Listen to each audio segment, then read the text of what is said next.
For your chance at winning one of my finished models, head over to my Patreon page. I have a link in the description and enter the monthly giveaway. Time for a new build. This time it will be another of Tamiya's recent new kits, and this time it is the Acura or Honda NSX. Firstly, let's just go through the box quickly and then into a bit more detail.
So as you can see, the kit has a lot of parts and pretty much all of them are detailed fully.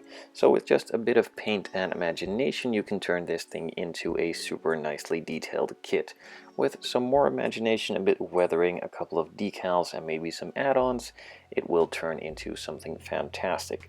Now with that quick look through done, let's go into a bit more detail, starting it off with the clear parts. So as with usual Tamiya's high standards, the clear parts are fantastic. All of them are super clear, most of them have the same thickness and they look very realistic. A couple of parts like this rear part for the interior also doubles as the glass to look through from the inside to the engine bay, and also has some speaker parts as well. Some of the other parts like the rear window have some of the heating elements molded in, and the engine cover has a couple of mesh parts molded in, which you would need to paint around and add a couple of details and decals to fill that up.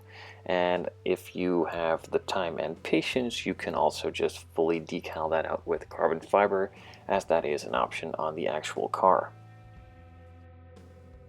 So the clear parts are pretty fantastic, and so are the other parts as well. You have the option for a left and right hand drive version with the interchangeable dashboard parts and also the wipers as well. The dashboards are super detailed. A lot of details can be added with just a bit of paint to highlight a couple of those areas and the different materials used, and it's also really easy to switch from left to right hand drive. There are of course components for both sides which you just need to switch and change, and it's all really clearly marked in the instructions as well. The wheels that come with the kit are super crisp. The rears are wider than the fronts, and also I think they are an inch, maybe even two, or probably 1 inch bigger, and that is really noticeable.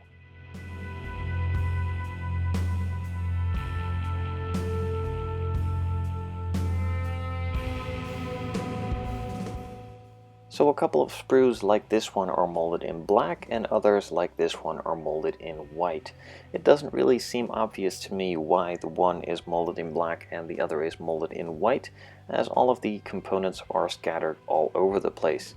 Interior parts are black and white, chassis parts are black and white as well, and nothing is really grouped together tightly, as most of the Revell kits have most of the engine parts molded in silver, most of the body parts molded in either red or the exterior color of the car. In this case, it's just randomly all over the place and nothing grouped together specifically. Now again, these parts, like the interior parts and exterior parts, are extremely detailed. It has a fully detailed engine all around with all of the components added. A bit of wiring, maybe some weathering will liven it up a lot, but it doesn't really change that much if you just paint it and give it a bit of weathering. It will look really convincing either way.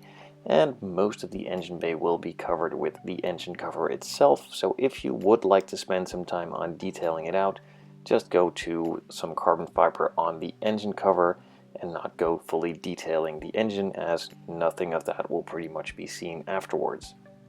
Now, not only does it come with a fully detailed engine, it also has a fully detailed chassis. All of the components are there, the chassis structures are there as well, and have multiple pieces which need to be glued together.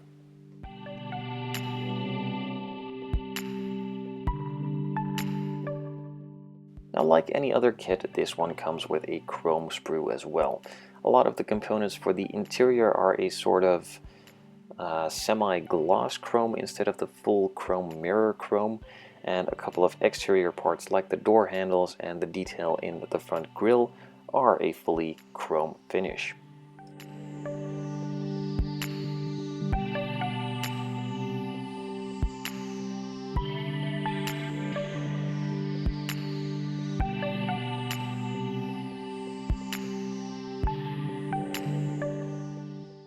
Now, as per usual, again with these Tamiya kits, you get a big sprue of clear parts, and with that they mostly supply you with a big sheet of masking templates as well that fit perfectly onto those parts in order to mask those parts off, and in order for you to have to paint the rest of the parts either black or some cases the interior color.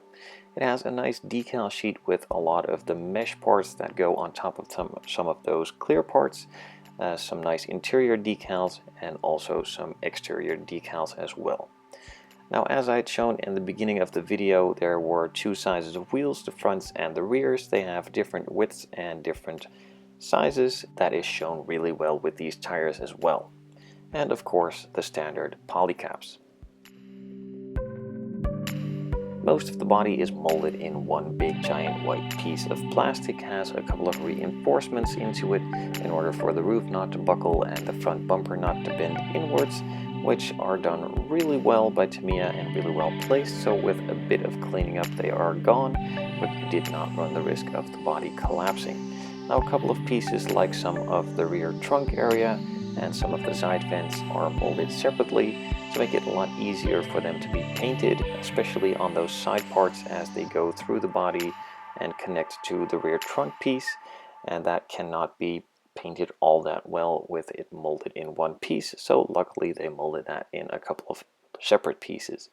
There's also some pieces on the side vents which can easily be glued in before painting.